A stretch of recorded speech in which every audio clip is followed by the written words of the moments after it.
What was it like winning the IC title, and what was it like getting a feud with a guy like Nakamura, who you can count on your hand how many guys are maybe better than him, or he's on that list of top guys in the world? Oh man, like I said, when I was a young boy or a trainee, he was one of the influential guys who came in and taught us how to wrestle and taught us, all the kickboxing and grappling. He was there at the dojo teaching us. But when I ended up facing him on a singles match over there, it was an amazing feeling, and I knew that if that I had to prove myself, not just to everybody, but to him as well. Him being a bigger star as he was, I needed to step up my game and show people that I can hang with that level. So, just one of the guys who was very influential in my career, and to be able to beat him for that bout, where he was the one that took that bout to the next level. He took that bout and turned it into the same level as the IWGP. But to take it from him, and man, can't explain the feeling, man. That moment when I won, and then all the boys came around. They came in the ring.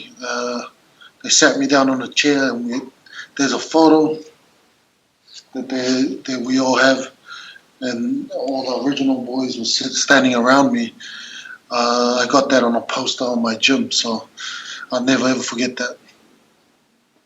What a moment, and really kind of unpredictable in a way, because I kind of didn't see it coming with Nakamura, because he was basically, like you said, he was making that IC title as big as the IWGP World title. So, Yeah. How did you feel? Did you feel you were finally, main event level after beating him for that title? Yeah, it wasn't that. It was after the finals at the New Japan Cup. That's when I knew. I told myself, "You can do this."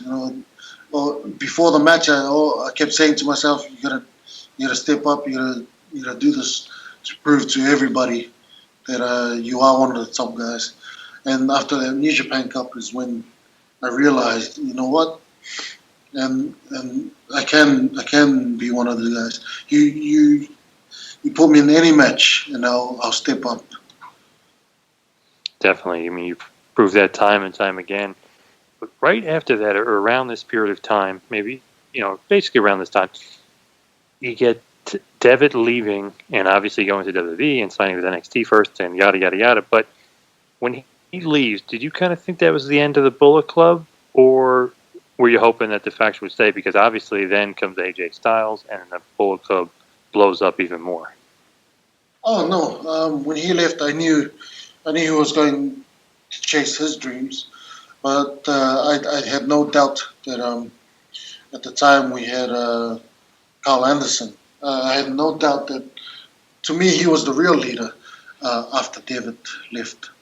Carl Anderson, he stepped up well when Devitt left, and before AJ came. So Carl stepped up and he took the helm and he kept the Bullet Club together. And then, they gave the chance for AJ to come along.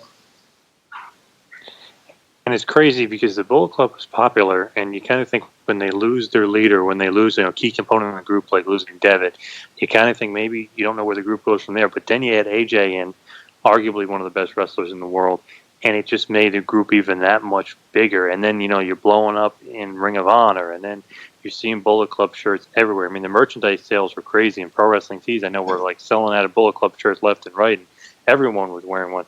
Were you kind of, surprised at all by the way the Bullet Club got over, not only in Japan, but over in the States as well? Oh, definitely. I was very surprised. I always say, he was a group of guys who wrestled in Japan and never had any TV time in America. How the hell did these guys become known all over the world? It was very surprising. But I do credit social media. Facebook, Twitter, and Instagram, and and so on. But it wasn't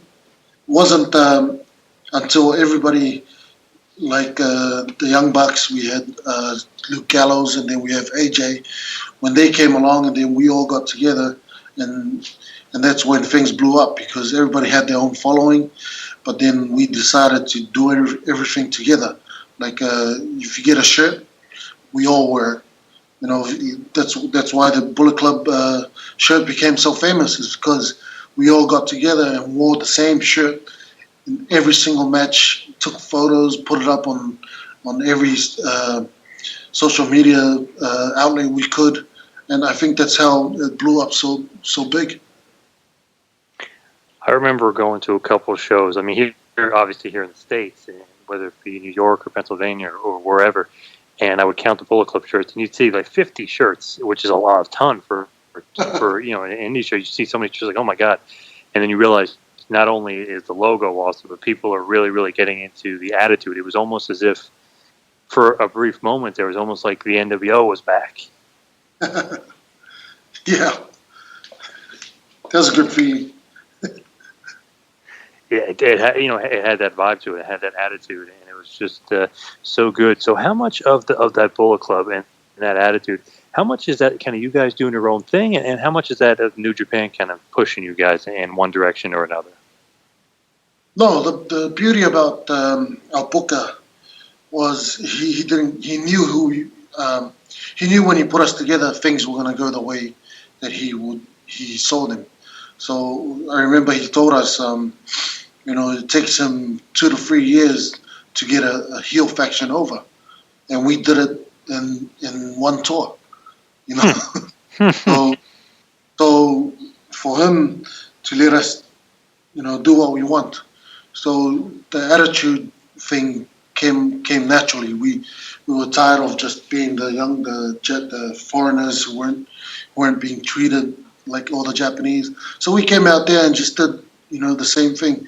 We did what we wanted, and we wore what we wanted. You know, we said what we wanted, and it wasn't until, you know, if the office came and said, "Oh, you shouldn't say that," or "You shouldn't wear that," "You shouldn't do that," then we'd stop it. But until then, we were open to do anything we wanted. That's awesome, and kind of free reign by the booker, who's smartly knowing that you guys are all professional and you know what you're doing, and you can kind of take it in the direction he wants you to take it without actually having to beat you guys over the head with it, right? Yeah. Cool.